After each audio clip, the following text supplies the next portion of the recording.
Race review time for the Berlin E-prix. Quick note, thank you for all being super patient for me. Uni exams, all that boring stuff has really been clogging up my schedule at the moment, and unfortunately both Formula 2 and Formula E were on the back burner a little bit, so I missed a review for the Monaco E-prix. I also missed a preview for the Berlin E-prix, so that's a couple of races in a row now, so I just wanted to apologise because of course I've been covering Formula E for 2 seasons now, and that's not what you guys expect, so I just wanted to say sorry for that. That's not good enough on my part, but there's still 3 more races to go this season. The championship is as close as ever, and whilst last time out in Monaco the streak was over, which part of me is sort of thankful for, that we're finally getting a bit of consistency in the championship now. You can see there's a few drivers putting their names in the hat to be favourites. So while I've been away, we've also had a little bit of a graphical change with this sort of, I want to call it a series for our Formula E race reviews. They're still not final, so I'm still going to do some tweaks and some changes, but there is a change, so it should be a little bit more of a higher quality. And on the screen now, you can see your race result from the Berlin E-prix. Starting with qualifying, Nissan once again smashing it. And going into this weekend, I put out a few things on Twitter saying that I really think now, Nissan, I've been parading around saying I think they have the best car this season for quite a while, but they haven't backed that up with race results. Yes, they got a podium again today, but they still didn't get a win. They got their 4th pole position of the season, which is a huge amount compared to the rest of the teams, and yet no victories, which still is so bizarre. They cannot do it over the course of the race, and Buemi in this particular race started strongly, edged out a little bit of a gap, but it was super clear from about 10-15 minutes in that Lucas de Grassi was going to be the man to beat. Efficiency on that car, similarly to the BMW, super good, and that's why all season long those 2 cars in particular have done really well on nice wide circuits. Actually, any circuit in general. Da Costa in particular, I've been really impressed with this season. Starting, not usually in great positions, but constantly picking up points. Daniel Abt as well is another one. Not always the flashiest results, but is always able to pick up the pieces, always able to be Mr. Consistent. And I think that's why we're seeing now those kind of guys up there in the championship. But as you can see on the screen, it was Lucas de Grassi who took his 2nd win of the season. Only the 2nd driver to do that after Jean-Eric Vergne took the victory in Monaco. Thoroughly deserved, and whilst for him it was a bit of a boring race, for the rest of the field I really enjoyed this one.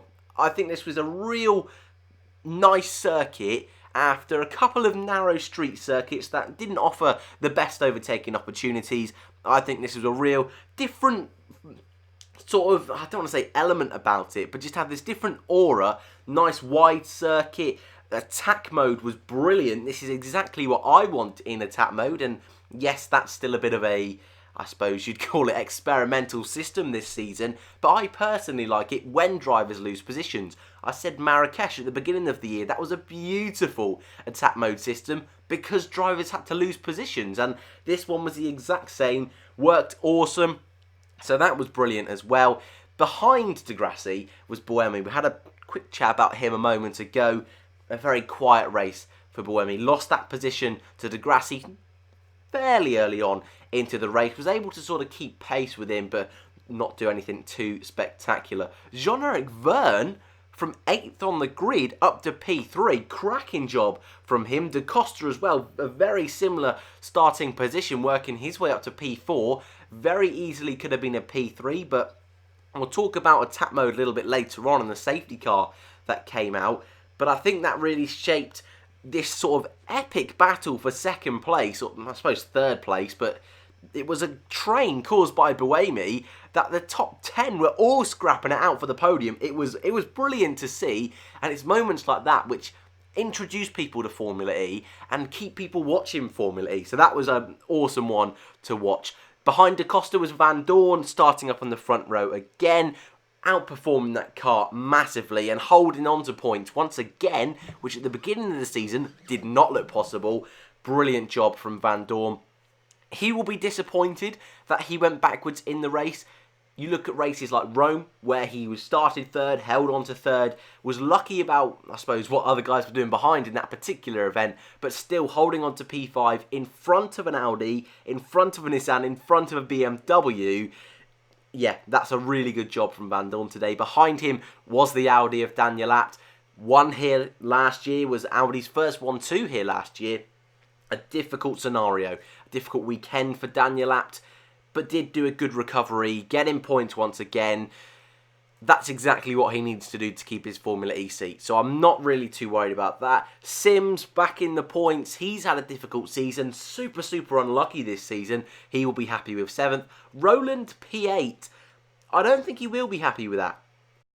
2nd place in Monaco. And actually, although the points don't necessarily suggest it, has had the upper hand over Buemi for this, I'd say, good string of 5 or 6 races now.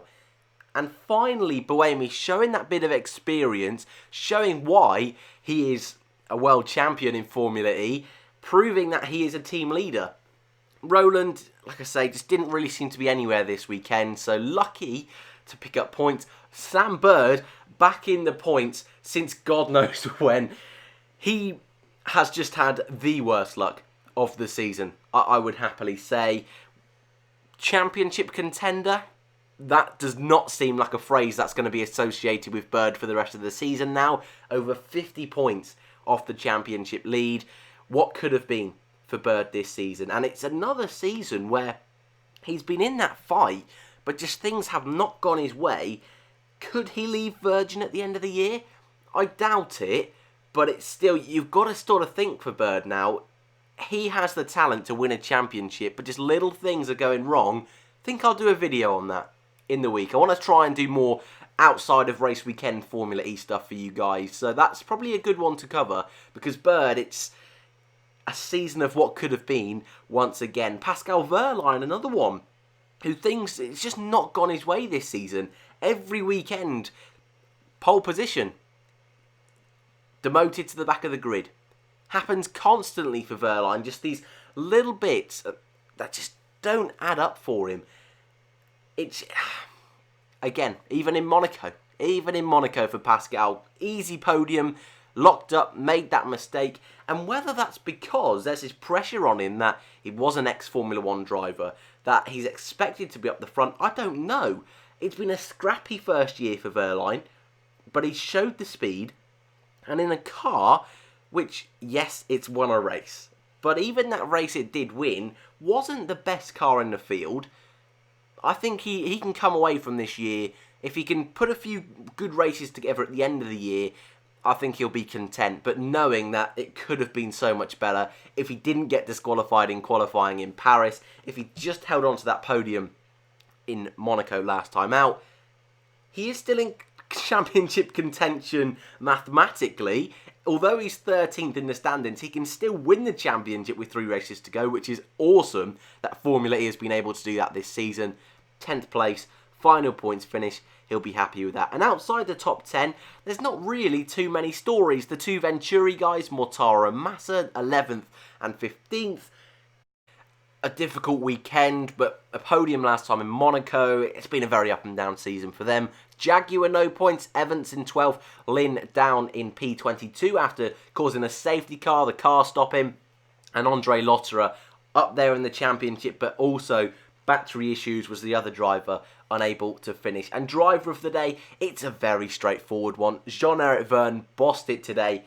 And you know what? At the beginning of the year, he struggled so much.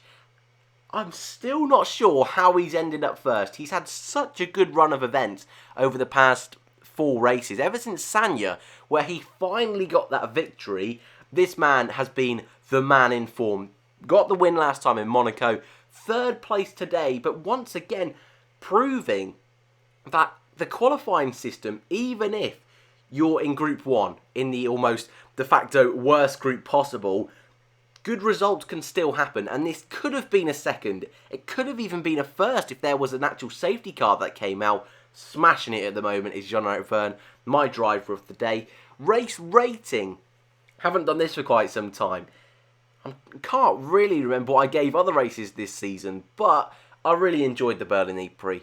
That's for sure. It wasn't the most spectacular race, but there was constant overtakes, the idea that these guys have still got to do attack mode. That worked really well.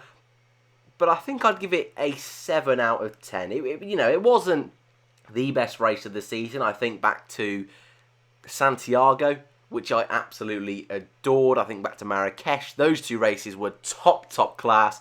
This was solid.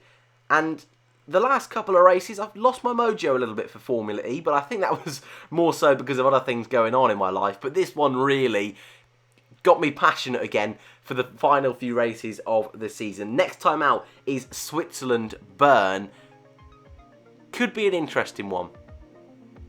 Might be going to it.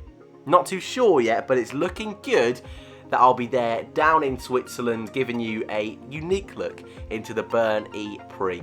Thank you guys for watching. Let me know in the comments below, who is your driver of the day?